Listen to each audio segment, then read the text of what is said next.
शुभम जी, राधे राधे महाराज जी। महाराज जी, क्या प्यारीजू से उनका प्रेम और धामवास मांगना भी शरणागति में बाधक है? नहीं नहीं, ये तो मांगना ही है। इसके लिए तो हम रोएंगे, चिल्लाएंगे, मांगेंगे, यही तो मांगना है। आशास्य दास्यम वृषभानुजायास तीरे समध्यास्य च भानुजाया कदानु वृंदावन कुंज वीथिम स्वहम राधे हतिर्भवेयम। ये आशा से, ये मुझे आशा करनी है, ये मुझे मांगना है, ये मुझे कामना करनी है कि मुझे अखंड वृंदावन वास दो, अपने चरणों का प्रेम दो, अपने नाम की रति प्रदान करो, अपनी लीलाओं में रति प्रदान करो, यही तो मांगना है।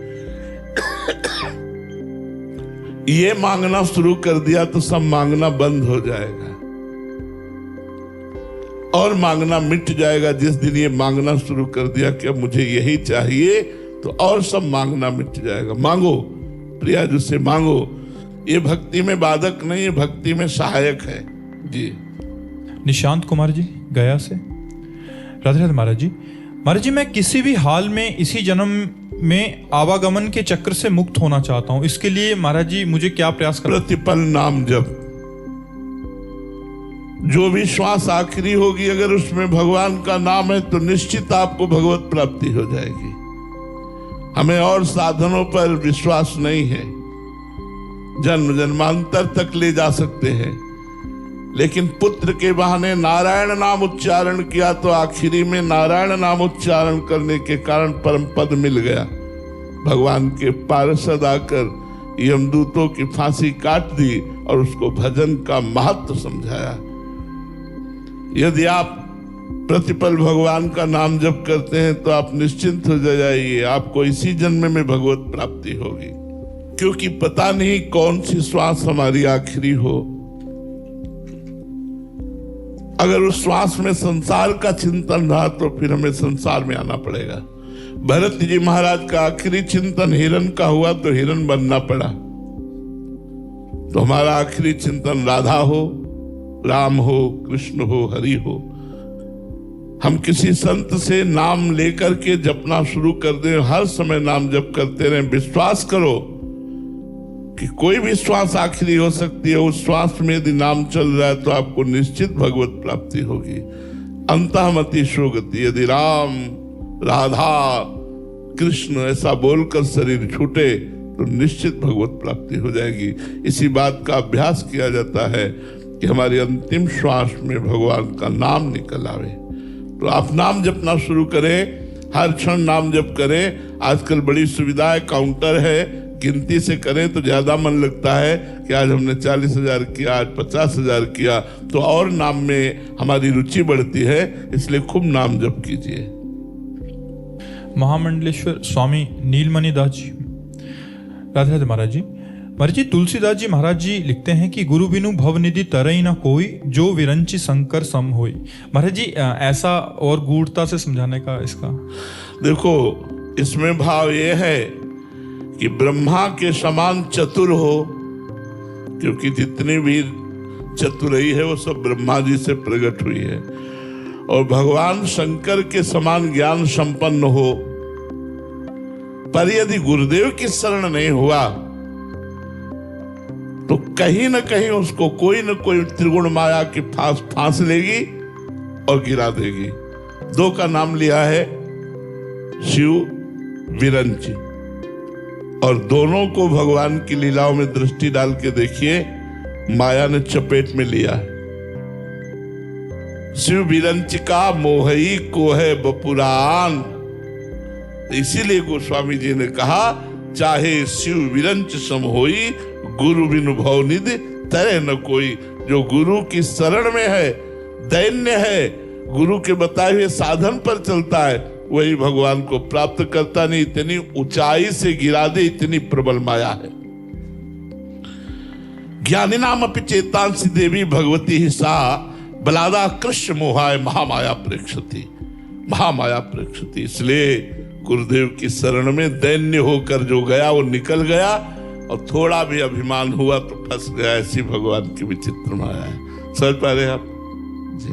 हरि अनंत दास जी, राधे राधे महाराज जी। महाराज जी, दास को कैसे पता चलेगा कि भगवान या गुरुदेव भगवान हमसे प्रसन्न हैं? जब हृदय में निरंतर भगवत स्मृति चले और गुरु का ध्यान बना रहे तो जान लेना हमारे ऊपर इष्ट और गुरु दोनों प्रसन्न हैं। जे गुरु चरण रेनु अनुरागी ते लोकहु बेदहु बड़भागी। जे गुरु चरण रेनु सिद्ध नहीं ते जन सकल विभव बस करही। गुरु प्रसन्न साहब अनुकूला मिटी सकल कल्पित भय सुला। गुरु का ध्यान और गुरु प्रदत्त नाम मंत्र का जप यदि चल रहा है तो आप समझ लो हमारे ऊपर इष्ट भी प्रसन्न है और गुरु भी प्रसन्न है। प्रभु प्रसन्न है, इसका प्रतीक है कि उनका स्मरण हो रहा है। अगर भगवान का विस्मरण हो रहा है तो हरि गुरु से हम विमुख हो रहे हैं, जरूर कोई अपराध बन रहा है। अगर हमारा निरपराध जीवन, पवित्र जीवन, तो फिर गुरु प्रदत्त मंत्र और नाम हमारे अंदर निरंतर चलेगा। यही भगवत कृपा है, यही गुरु कृपा है। तब हम समझे कि हमारे ऊपर कृपा है। चंदन जी लखनऊ से।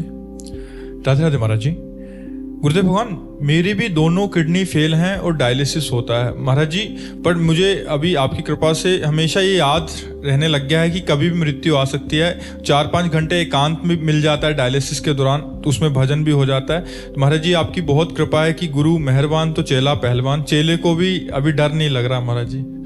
हाँ, ऐसा ही होना चाहिए। मस्त रहो।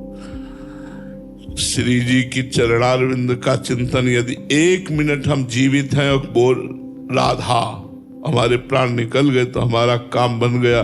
करोड़ों कल्प जीवित रहने का लाभ क्या? अगर हम बहुत बड़ी लंबी आयु प्राप्ति किए हैं और भगवान का भजन नहीं करते हैं, संसार के भोगों के चिंतन में रुपया पैसा मान प्रतिष्ठा भगवान से विमुख होकर जीवन व्यतीत हो रहा है, तो सैकड़ों वर्ष की आयु भी लंबी व्यर्थ है। और 1 मिनट का भी जीवन वो सार्थक है जिसमें हमने राधा बोला, जिसमें हमने भगवत स्मरण किया। तो भगवत स्मरण करते रहो। जाना तो है ही, जिनकी फेल है वो बने रहते हैं और कभी कहीं देखा गया जिनकी पास है वो चले गए। हमें डॉक्टर ने कहा था आज के 20 वर्ष पहले कि आप 2.5 वर्ष या बहुत से बहुत 5 वर्ष इसमें आपका शरीर शांत हो जाएगा। तो आप खूब भजन कर लीजिए, आपके पास इतना समय है, अधिक से अधिक 5 वर्ष। और अभी हम आपके सामने एकांतिक कर रहे हैं और पता नहीं प्रियाजू कब तक करवावे। प्रियाजू का बल है, प्रियाजू करवावे। तो इसलिए हमें चाहिए कि हम भगवत आश्रित रहें और नाम जप करें और मरने की चिंता न करें। इसका नाम मृत्यु लोक है, सब मरेंगे। अब कौन कब मरेगा ये निश्चित है, इसलिए मुझे बिल्कुल बेपरवाह रहना चाहिए। नाम जप करो और डॉक्टरों के अनुसार आहार विहार करो। जैसा डॉक्टर अनुमति दे उसके अनुसार चलो, खान पान ठीक रखो और खूब भजन करो, प्रसन्न रहो। मरना तो सबको है, हम ही को अकेले मरना होता तो हम श्री जी से शिकायत करते। सबको मरना है। बड़े बड़े स्वस्थ शरीर वाले एक्सीडेंट हुआ, 1 मिनट में पधार गए।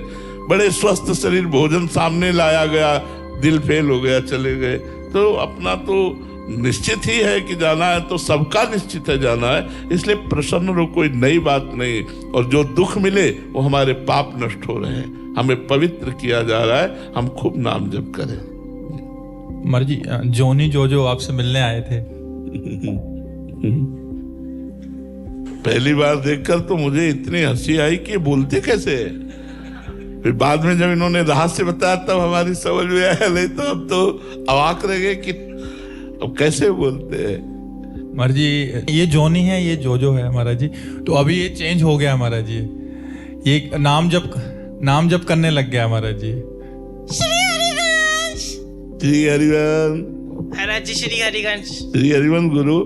राधे राधे महाराज जी। राधे। महाराज जी आशीर्वाद दो। किस बात का? कि ब्याह हो जाए तुम्हारा? महाराज जी, इनका प्रश्न था कि गृहस्थ में जाएं या विरक्त मार्ग के पथिक बने। नहीं, गृहस्थ में जाइए और गृहस्थ में रह करके धर्म का पालन करते हुए संत महात्माओं का संग करते रहिए। माता पिता परिवार का पोषण कीजिए। मनुष्य जीवन में गृहस्थ धर्म बहुत बड़ा श्रेष्ठ धर्म है, जिसमें संत भी प्रकट होते हैं और संतों का पालन पोषण भी गृहस्थ धर्म से होता है। तो हम प्राथमिकता देंगे आपको कि आप पहले गृहस्थ धर्म में जाइए। जो का है महाराज जी। हाँ, तो उसी को तो कह रहा हूँ, गृहस्थ धर्म में जाइए बाबा जी। मतलब मैं शादी कर सकता हूँ ना? हाँ, कर लो तब, बिल्कुल। महाराज जी, हाँ आजकल है ना ये नीले से देखो कैसा रंग हो गया, सब संत संग का कंगाल है। हाँ बिल्कुल, देखो पीला रंग ये भी हो गया है। हाँ मैं तो कहने से ही था। आप ठीक है? हाँ हाँ ठीक, खूब नाम जप कीजिएगा। नाम जप करते हो? हाँ करता हूँ ना। हाँ ठीक है, खूब नाम जप। आपने कहा था ना कि हर 5 मिनट में करना। हाँ, मैं हर 2 मिनट में कर रहा हूँ। संतों से मिलने का फल है भगवान में चित्त लगना। हाँ तो ठीक है ना। अच्छा, कोई भजन सुना दो। भजन सुना दो? सुना दो। जय जय राधा वल्लभ हित हरि वंश, जय जय श्री वृंदावन श्री कंचन। बाबा जय जय राधा वल्लभ हित हरि वंश, जय जय श्री वृंदावन श्री कंचन, जय जय श्री वृंदावन श्री कंचन। बहुत सुंदर, बहुत सुंदर।